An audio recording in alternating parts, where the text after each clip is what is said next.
Selamat datang di acara diskusi kita pada hari ini yang akan membahas tentang pengaruh revolusi industri 4.0 terhadap politik dan strategi nasional. Saya sebagai moderator dan bersama kita memiliki 5 narasumber yang akan memberikan pandangan mereka. Mari kita mulai. Pertama, mari dengar pandangan dari para ahli industri revolusi 4.0. Kepada William, silakan masuk ke ruangan.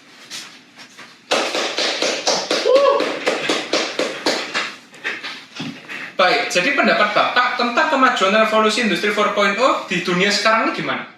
Menurut saya di bidang industri kali ini itu banyak sekali keuntungan yang dapat digunakan. Yang pertama adalah kecerdasan AI, lalu yang kedua ada Internet of Things.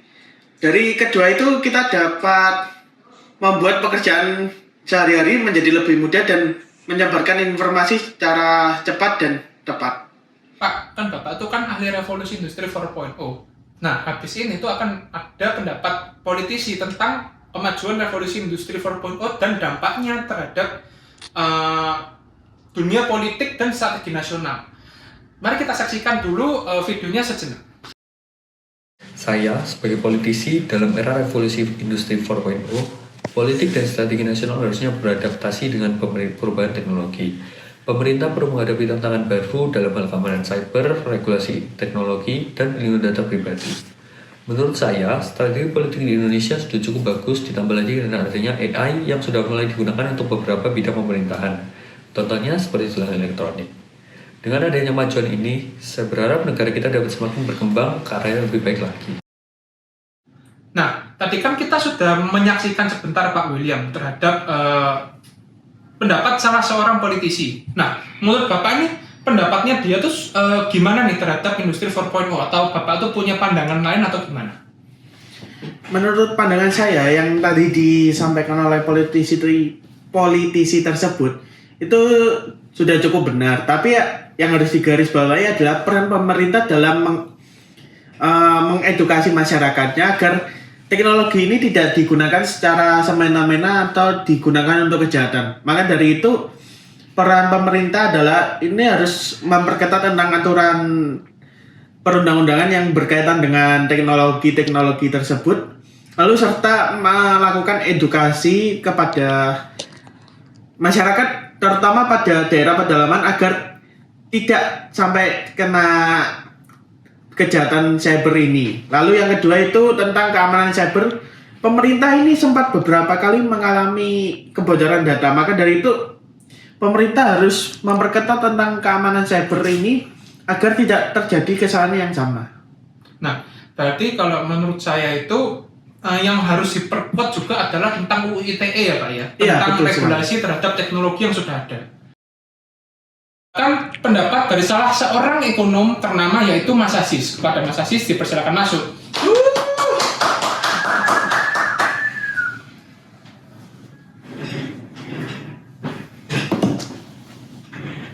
Nah, saya tuh mendengar banyak berita bahwa Bapak itu memang seorang ahli ekonom yang benar-benar dipandang di Indonesia. Nah, saya ingin bertanya pendapat Bapak tentang revolusi industri 4.0 yang berdampak terhadap politik dan juga ekonomi. Menurut Bapak gimana? Jadi begini, teknologi revolusi 4.0 atau revolusi industri 4.0 itu membawa poin penting untuk negara kita. Tapi ada dampak positif dan negatif ya untuk negara. Untuk dampak positifnya itu lumayan besar untuk kedepannya, tapi juga dampak negatifnya sangat lumayan besar banget gitu. Itu kan lebih besar daripada tahun-tahun sebelumnya. Nah, saya jelaskan untuk kekurangannya atau negatifnya itu, yaitu negara tersebut itu bakal mengalami inflasi yang besar. Dan kita udah merasakan untuk saat ini inflasi tersebut itu udah cukup menguasai di negara kita begitu. Dan sisi positifnya kita udah juga merasakannya. Berikutnya kita akan mendengarkan pandangan dari seorang pemimpin teknologi. Kepada Pak Joseph dipersilakan masuk.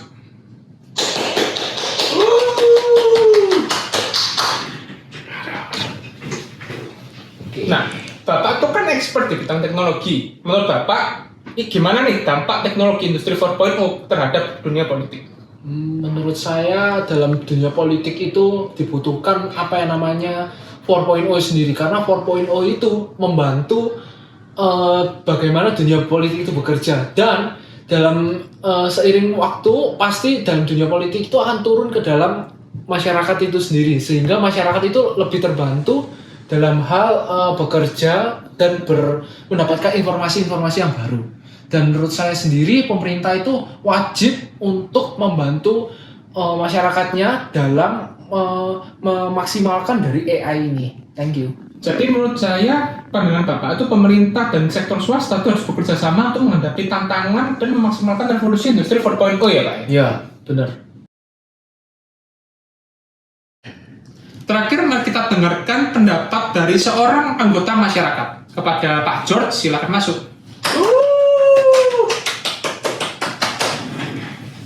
Selamat sore. Selamat sore. Nah, Bapak itu kan sebagai anggota masyarakat awam yang kurang lebih pernah menggunakan teknologi revolusi industri 4.0. Nah, menurut Bapak, apakah itu berpengaruh dengan kehidupan keseharian Bapak dan apakah berpengaruh terhadap dunia politik? Kalau menurut saya gini sih, perubahan yang terjadi di revolusi industri 4.0 ini sangat mempengaruhi kehidupan kita sehari-hari. Jadi kalau dari saya sebagai masyarakat, saya berharap tuh kayak pemerintah tuh memberikan pendidikan dan edukasi pelatihan gitu yang terbaik buat masyarakat. Jadi kayak mereka tuh siap untuk menghadapi situasi ini.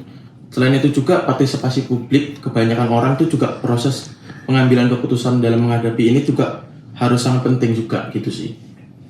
Kalau menurut Bapak terhadap pandangan politik dari sisi masyarakat itu gimana Pak?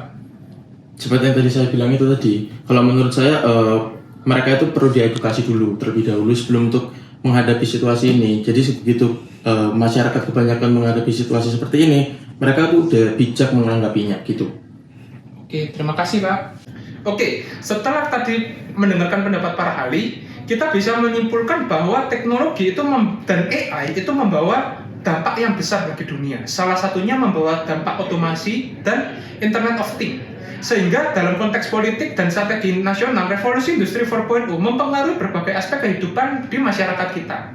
Salah satunya dengan adanya AI itu tadi, maka terjadinya otomasi dan ada beberapa pekerjaan yang juga hilang dan ada beberapa pekerjaan baru yang muncul.